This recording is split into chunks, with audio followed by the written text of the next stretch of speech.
In the last episode, Arkad taught Bansir and Kobbi the second rule of gold. Control thy expenditures, live below your means.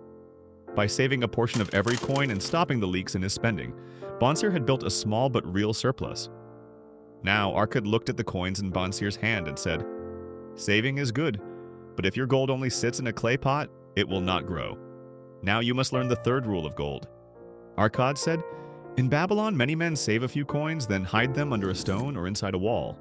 They say, 'My gold is safe.' But in truth, their gold is asleep.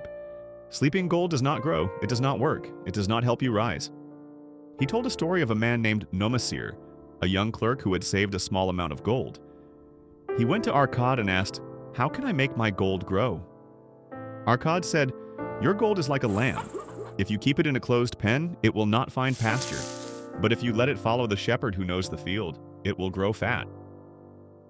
Arkad then sent Bansir to a merchant he trusted to use the gold in the merchant's caravan trade.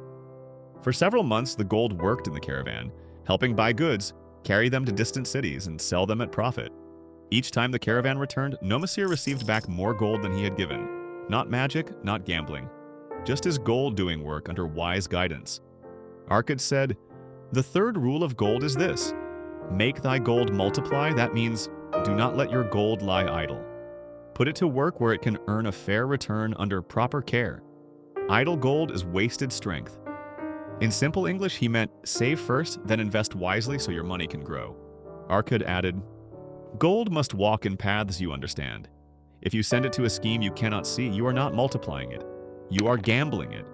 But if you send it to honest work, sound judgment, and clear purpose, your gold will not only return to you, it will return with companions." Arkad's third rule is the same today. If you save a small amount, you can put it into a simple, long-term saving plan that earns interest. You can support a small business or side income with clear work behind it.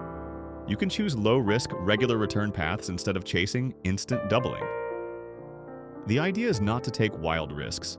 It is to let your saved money do safe, steady work instead of sitting in a drawer or wallet.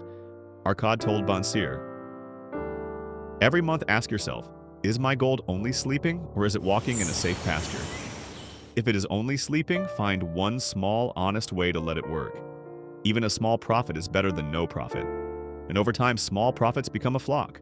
Bansir thought about his small surplus. He asked, "But what if I lose it?" Arkad answered, "Then begin with a small flock. Let 2 coins go to work, not 10. If they return safely, send more. If you learn from mistakes, your understanding grows as fast as your gold." Bansir nodded. He realized that fear should not chain his gold. It should guide its steps. Bansir and Kobbi had learned how to start saving, how to live below their means, and now how to make their gold multiply. But Arkad had more to say. What if your gold is stolen, or your borrower runs away, or your caravan is lost? In the next episode, he will reveal the fourth rule of gold: guard thy treasures from loss. This is the 4th episode of the series The Richest Man in Babylon, 7 Ways of Gold, timeless lessons on money, health, and motivation. If you found value in Arkad's third rule of gold, please take a moment to like this video and subscribe to the channel for more lessons on money, health, and motivation.